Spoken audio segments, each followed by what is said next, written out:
Assalamu alaikum warahmatullahi wabarakatuh. YouTube channel-ka igala socotiin waa Maslax Saakow. Weli waxaan ku guda jirnaa barashadeena luqadda Ingiriiska. Casharkan wuxuu ku saabsan yahay conversation-kii afraad. Marka ciwaankiisana waxa waaye conversation between a shopkeeper and a customer. Wada sheekaysi u dhexeeya dukaanle iyo macmiilkiisa ayuu ku saabsan yahay casharkeena. Inshallah hadii la yiraahdo fadlan channel-ka dad ku cusub tahay subscribe saaro. haddii hore ay la joogteen casharada waa casharadaadii fadlan share gareey commentigana da ka soo muuqo like-tana saaro inshallah hadii la yiraahdo customer-kii iyo waxa sheekaysanaya dukaanlihii ayaa sheekaysanaya customer macmiilkii wuxuu yiri how are you today seetay maanta shopkeeper dukaanlihii wuxuu ugu jawaabay I'm fine thank you how can I help you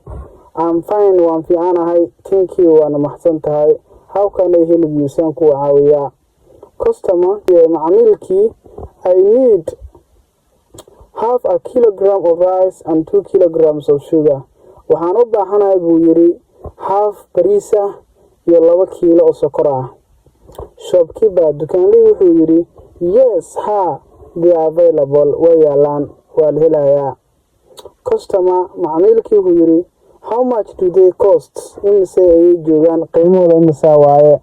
shopkeeper dukaanlihii wuxuu yiri they are very cheap aad bay raqiis u yihiin customer macmiilkii wuxuu yiri okay hagaag please give me them fadlan isii dhamaantoodaba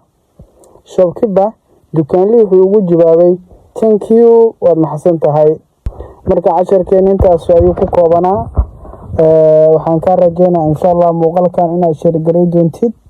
asxaabta kale aad sii gaarsi doonto si ayagana ay ugu faa'iideystaan conversation-ka inta badan aan soo dhigo wassalaamu calaykum warahmatullaahi wabarakatuh